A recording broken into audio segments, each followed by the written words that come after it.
Good morning students. आज हम discuss करेंगे गैसेस लॉ का second lecture. Good morning students, आज हम डिस्कस करेंगे गैसेस स्टेट्स का सेकंड लेक्चर। तो बेसिकली सेकंड लेक्चर में हम बेसिकली कुछ लॉज पढ़ने जा रहे हैं। जैसे आपका गैसेस स्टेट है तो इसमें जो गैसेस होगी वो कुछ न कुछ लॉ को फॉलो करेगी, ठीक है। तो 3-4 लॉ है बेसिकली, आपने 12th में पढ़ा होगा, Boyle's law, Charles law, Avogadro law, ये 3-4 लॉ है, ये आप डिस्कस करेंगे। तो सबसे पहले जो आपका लॉ आता है वो आता है बॉयल्स लॉ। तो सबसे पहले इन सबको पढ़ने से पहले हमें एक चीज़ ध्यान रखनी है कि जो हम ये लॉ पढ़ रहे हैं कि वो बेसिकली पढ़ क्यों रहे हैं, इनका काम क्या है, इनका यूज़ क्या है। यदि कोई भी आप चीज़ पढ़ रहे हो, जैसे कोई डेरिवेशन देख रहे हो, तो सबसे पहले आपको पता होना चाहिए कि उस डेरिवेशन का मतलब क्या है, उस डेरिवेशन में हम निकालेंगे क्या, अचीव क्या करना चाहते हैं उस डेरिवेशन से। और फिर देखेंगे कि उस अपने जो आपने डेरिवेशन निकाला, जो आपने चीज़ अचीव की, उसका यूज क्या है, ठीक है। यदि ये 2 चीज़ें आपको पता हो गई तो आपके लिए डेरिवेशन बहुत आसान हो जाएगा। तो सबसे पहले जो हमारा बॉयल्स लॉ पढ़ेंगे, तो ये जो 4 लॉ पढ़ेंगे, तो बेसिकली इसमें यूज क्या है, इसके यूज क्या है और बेसिकली इनमें करना क्या है, तो सबसे पहले ये देखेंगे, ठीक है। इन 4 लॉ में बेसिकली हम pressure, volume, temperature and number of moles या मास, ठीक है, इन चारों का रिलेशन आपस में देखेंगे कि भाई प्रेशर वॉल्यूम के साथ कैसे वेरी करता है। जब हम प्रेशर को चेंज करेंगे तो वॉल्यूम पे क्या इफेक्ट पड़ेगा। फिर उसके बाद देखेंगे कि भाई वॉल्यूम को जब हम इंक्रीज या डिक्रीज करेंगे तो टेम्परेचर पे क्या फ़र्क पड़ेगा, या टेम्परेचर को इंक्रीज डिक्रीज करेंगे तो प्रेशर पे क्या फ़र्क पड़ेगा, या फिर टेम्परेचर को इंक्रीज डिक्रीज करेंगे तो नंबर ऑफ मोल्स पे क्या फ़र्क पड़ेगा, ठीक है। तो बेसिकली इन 4 लॉ में, चारों लॉ में हम इन चारों के बीच में रिलेशन पढ़ेंगे, भाई इन चारों के बीच में इनका रिलेशन क्या है, ठीक है। जो 3 लॉ आएंगे स्टार्टिंग के, उसमें बेसिकली आपके नंबर ऑफ जो मोल्स होंगे वो आपके कांस्टेंट होंगे तीनों लॉ में। 4th लॉ में नंबर ऑफ मोल्स वेरी करेंगे, ठीक है। तो सबसे पहले जो आपका लॉ आता है वो आता है बॉयल्स लॉ। तो बॉयल्स लॉ क्या कहता है, according to this law volume of the given mass of a gas is inversely proportional to its pressure at constant temperature. तो सबसे पहले ये जो रिलेशन है ये इन दोनों के बीच में, प्रेशर और वॉल्यूम के बीच, ठीक है। यदि हम स्टार्टिंग में 2 का रिलेशन देख रहे हैं तो बाकी को 2 को हम कांस्टेंट रखेंगे, ठीक है। तो सबसे पहले इन 2 का रिलेशन देख रहे हैं, प्रेशर और वॉल्यूम का, ठीक है। तो ये कह रहा है, ये लॉ ये स्टेट्स कर रहा है कि जो प्रेशर होगा वो वॉल्यूम के साथ इनडायरेक्टली प्रोपोर्शनल है, ठीक है। इसका मतलब क्या है, जो वॉल्यूम लिख दो, यहाँ पे प्रेशर लिख दो, जो वॉल्यूम होगी वो इनडायरेक्टली होगी प्रेशर के eight constant temperature and number of moles, ठीक है। तो इन दोनों के रिलेशन हमें पता चल गया कि भाई ये दोनों क्या है, इनवर्सली प्रोपोर्शनल है, ठीक है। यदि हम वॉल्यूम को इंक्रीज करेंगे तो आपका प्रेशर क्या होगा, डिक्रीज, और यदि हम प्रेशर को इंक्रीज करेंगे तो आपकी वॉल्यूम क्या होगी, डिक्रीज, ठीक है। अब इस प्रोपोर्शनलिटी के साइन को हटाने के लिए हम एक कांस्टेंट लगा देंगे, तो v इक्वल टू क्या हो गया, k अपॉन में p। तो यहाँ पे एक कांस्टेंट आ गया, प्रोपोर्शनलिटी कांस्टेंट, वो क्या होगा, k, ठीक है। इसके बाद हम p को इस साइड ले जा सकते हैं, ठीक है। तो p इस साइड आ गया, तो हमारा pv क्या हो गया, कांस्टेंट। p यहाँ पे आ गया इस साइड, तो pv इक्वल टू k, और k क्या है आपका, कांस्टेंट। तो इस इक्वेशन से हम क्या लिख सकते हैं, pv इक्वल टू कांस्टेंट, और इसको अनदर फॉर्म में कैसे लिख सकते हैं, p1 v1 equal to p2 v2, ठीक है। तो जैसे हम एक एग्जांपल लेते हैं, मान लो आपकी P1 दे दिया 2 एटमॉस्फेरिक प्रेशर, और वॉल्यूम दे दिया आपकी मान लो 50 ml दे दी, ठीक है। और आपको कह दिया कि प्रेशर P2 है आपका 4 एटमॉस्फेयर, कि भाई P2 आपका 4 एटमॉस्फेरिक प्रेशर है, और जो आपका V2 निकालो आप कि भाई आपका V2 क्या होगा, ठीक है। तो यहाँ पे हम V2 को मान लेते हैं x मान लें, ठीक है, कोई भी अननोन मान लो, जो भी आपने मानना है, x मान लो, y मान लो, z मान लो, जो भी मानना है, ठीक है। तो हमारे पास ये इक्वेशन है P1 V1 equal to P2 V2, ठीक है। अब हम ये इक्वेशन लगा देंगे, ठीक है। कहाँ से, यहाँ से दिख रहा है ना आपको, चलो एक बार इसको निकाल देते हैं, ठीक है। तो ये P1 क्या दे दिया 2 एटमॉस्फेरिक और वॉल्यूम क्या दे दी 50 ml और इंटू 4 एटमॉस्फेरिक इंटू x मान लो या आप V2 ही मान लो, छोड़ो V2 ही मान लो, ठीक है। तो यहाँ से V2 निकालेंगे तो क्या आएगा 2 इंटू 50 अपॉन में 4, 2 × 2 2 to the 4 20, ठीक है। तो V2 की वैल्यू क्या आ गई 25 ml, ठीक है। तो ये था आपका बॉयल्स लॉ, ठीक है। इसमें हमने क्या बताया कि जो आपकी वॉल्यूम होगी वो प्रेशर के क्या होगी इनवर्सली प्रोपोर्शनल और PV इक्वल टू क्या हो जाएगा कांस्टेंट, ठीक है।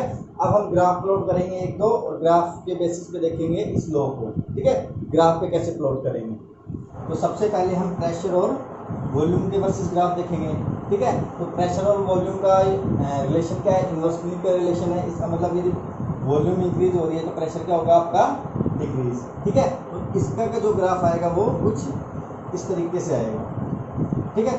मान लो यहाँ पे वॉल्यूम बहुत ज़्यादा है, ठीक है। ये पॉइंट है, ये एक्सिस वॉल्यूम का है और ये प्रेशर का है, ठीक है। इसमें जाएंगे तो आपका प्रेशर बढ़ेगा और इस एक्सिस में जाएंगे तो आपकी क्या बढ़ेगी वॉल्यूम बढ़ेगी, ठीक है। तो यहाँ पे ऊपर की साइड वॉल्यूम बढ़ रही है तो मान लो यहाँ पे देख लेते हैं, ठीक है। तो यहाँ पे देखा तो भाई आपकी वॉल्यूम तो बहुत ज़्यादा है पर प्रेशर कितना हो गया बहुत कम, ठीक है। ऐसे जैसे धीरे धीरे वॉल्यूम डिक्रीज होती जाएगी इस एक्सिस में और नीचे आते जा रहे हैं तो इस एक्सिस में वॉल्यूम डिक्रीज हो रही है तो नीचे आते जा रहे हैं तो प्रेशर क्या हो रहा है आपका इंक्रीज होता जा रहा है, ठीक है। तो ये ग्राफ है किसके वर्सेस प्रेशर और वॉल्यूम के वर्सेस और वो हमारा कैसा ग्राफ आएगा इस तरीके से, ठीक है। इसके बाद हम ग्राफ देखेंगे किसका प्रेशर का और 1/V का या फिर किसका देख सकते हैं V का या 1/V का, अभी समझ में आ जाएगा कैसे, ठीक है। तो सबसे पहले हम प्रेशर और 1/V का ग्राफ देखेंगे, ठीक है। तो भाई यहाँ पे प्रेशर और वॉल्यूम का रिलेशन क्या है इनवर्सली रिलेशन है पर यहाँ पे 1/V है, V नहीं है 1/V है, ठीक है। पर V तो डिक्रीज करेगा पर 1/V क्या होगा आपका इंक्रीज होगा, ठीक है। 1/V क्या होगा आपका इंक्रीज होगा। तो इसका ग्राफ कैसे आएगा इस तरीके से आएगा इंक्रीजिंग ग्राफ। यदि V होता तो इस तरीके से आता क्योंकि इनवर्सली रिलेशन है और यदि 1/V आ रहा है तो इस तरीके से स्ट्रेट लाइन आएगा इंक्रीज होगा क्योंकि प्रेशर और 1/V का डायरेक्ट रिलेशन होता है। प्रेशर और वॉल्यूम का भी इनवर्सली होता है पर प्रेशर का और 1/V का डायरेक्ट रिलेशन होता है, ठीक है। इसके बाद अपना लास्ट ग्राफ है, ये नीचे आपको दिखनी होगा ना तो इस साइड बना देते हैं, ठीक है। PV का और P/V का ग्राफ देखेंगे, ठीक है। तो भाई प्रेशर अपॉन में वॉल्यूम का ग्राफ किसके साथ PV के साथ। तो ये जो ग्राफ आएगा वो आएगा आपका स्ट्रेट लाइन, ठीक है। क्यों क्योंकि आप इस रिलेशन से देख सकते हो कि PV क्या है आपका कांस्टेंट क्वांटिटी है तो आप प्रेशर को कितना भी इंक्रीज और वॉल्यूम को कितना भी इंक्रीज डिक्रीज कर लो तो PV जो है वो आपका कांस्टेंट रहेगा।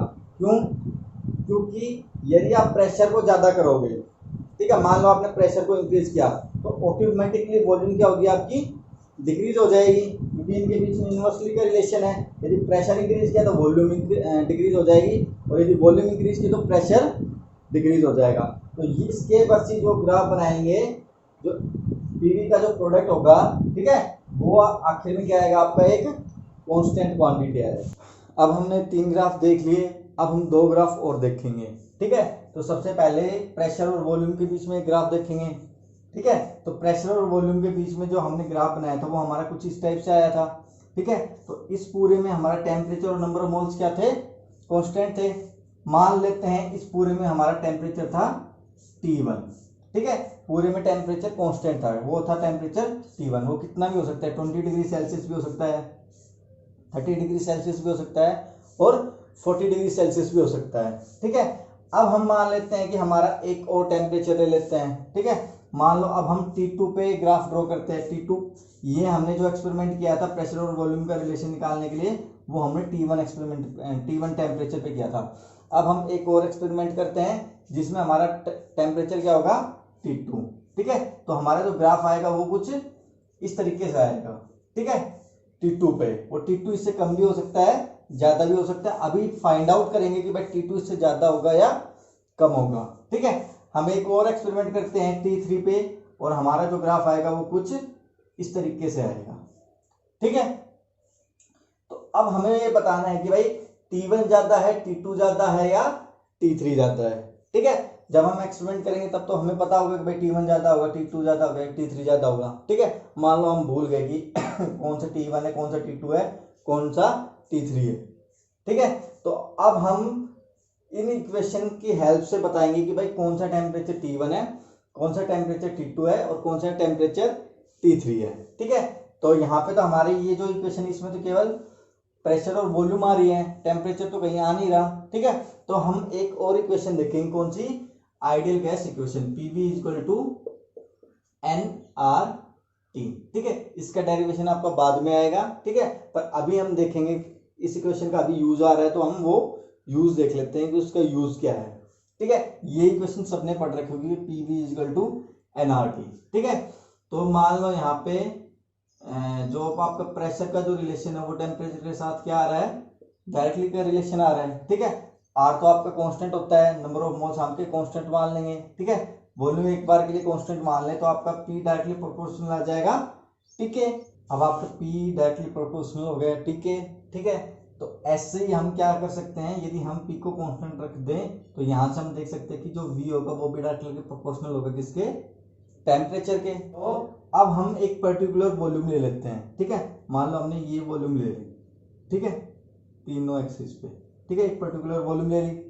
ठीक है, तो पर्टिकुलर वॉल्यूम लेने के बाद हम क्या करेंगे, यहाँ पे प्रेशर की वैल्यू देखेंगे भाई। यहाँ पे प्रेशर आ जाएगा, मान लो P3 आ रहा है, यहाँ पे क्या आएगा प्रेशर, P2 आ रहा है, यहाँ पे प्रेशर क्या आ जाएगा, P1 आ रहा है। ठीक है, तो P डायरेक्टली प्रोपोर्शनल है टेम्परेचर के। ठीक है, तो इसका मतलब यदि प्रेशर बढ़ेगा तो आपका टेम्परेचर भी बढ़ेगा। ठीक है, तो हम यहाँ पे देख लेते हैं, मान लो यहाँ पे वॉल्यूम की वैल्यू देख लेते हैं। ठीक है, यहाँ पे, ठीक है, तो यहाँ पे प्रेशर क्या आ रखा है, सबसे ज्यादा आ रखा है। भाई इस एक्सिस में जाएंगे तो आपका प्रेशर बढ़ेगा। ठीक है, और इस एक्सिस में आएंगे तो आपकी वॉल्यूम बढ़ेगी। तो इस एक्सिस में जा रहे हैं तो P1 सबसे कम होगा और P2 उससे ज्यादा होगा और P3 उससे ज्यादा होगा। तो इस एक्सिस में आपका प्रेशर बढ़ेगा। तो इस एक्सिस पे देखेंगे, मान लो इस पॉइंट पे देखते हैं तो प्रेशर सबसे ज्यादा है। ठीक है, और ये पॉइंट कौन से ग्राफ पे है, T3 वाले ग्राफ पे है। तो T3 क्या होगा, सबसे ज्यादा।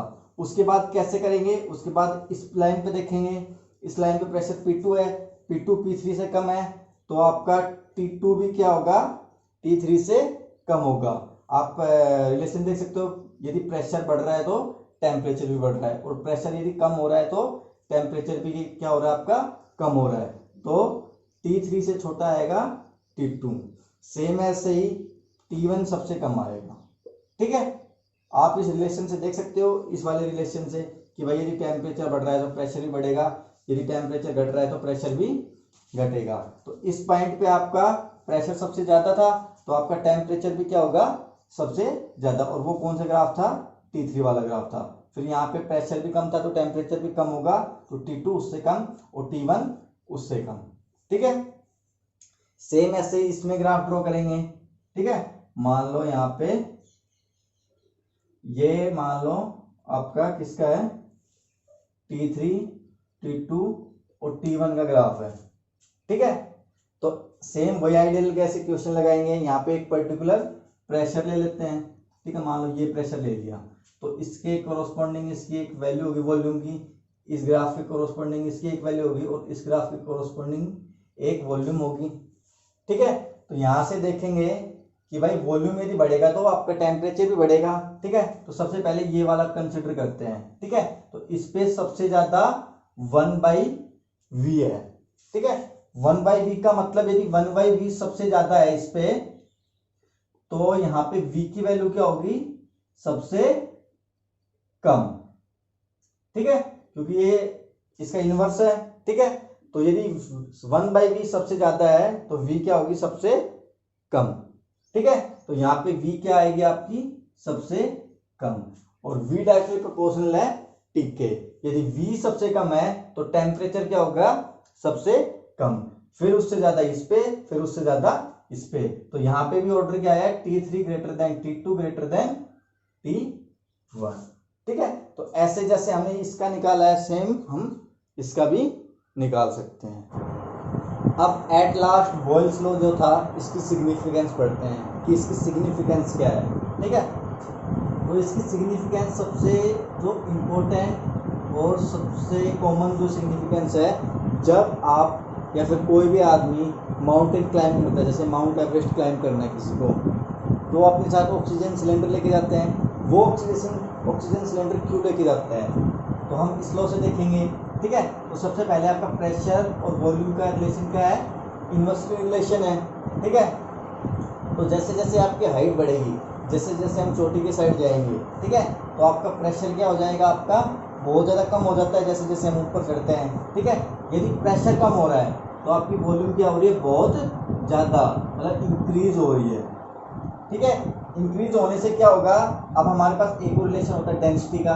डेंसिटी का क्या रिलेशन होता है, density equal to mass upon में वॉल्यूम। ठीक है, तो यदि वॉल्यूम बहुत ज़्यादा इंक्रीज हो रही है तो आपकी डेंसिटी क्या हो जाएगी, आपकी बहुत ज़्यादा कम। ठीक है, डिक्रीज हो जाएगी। इसका मतलब क्या हो गया, जैसे जैसे माउंटेन के ऊपर चले गए, ठीक है, तो वहाँ पे जो ऑक्सीजन की डेंसिटी होगी, मतलब ऑक्सीजन की मात्रा, वो बहुत ज़्यादा कम हो जाएगी, तो उससे सांस लेने में दिक्कत होगी। ठीक है, तो उसकी वजह से जो माउंटेन क्लाइंब करते हैं वो अपने साथ ऑक्सीजन सिलेंडर लेके जाते हैं। ठीक है, क्यों लेके जाते हैं, क्योंकि जैसे ही हम माउंटेन के ऊपर जाएंगे प्रेशर आपका कम होगा, प्रेशर कम होगा तो वॉल्यूम ज़्यादा हो जाएगी, वॉल्यूम ज़्यादा होगी तो डेंसिटी कम हो जाएगी, डेंसिटी कम हो जाएगी तो आपकी ऑक्सीजन की मात्रा कम हो जाएगी, ऑक्सीजन की मात्रा एयर में कम हो गई तो आपको सांस लेने में दिक्कत होगी, इसलिए वो अपने साथ सिलेंडर लेके जाते हैं, ऑक्सीजन सिलेंडर। ये था आपका बॉयल्स।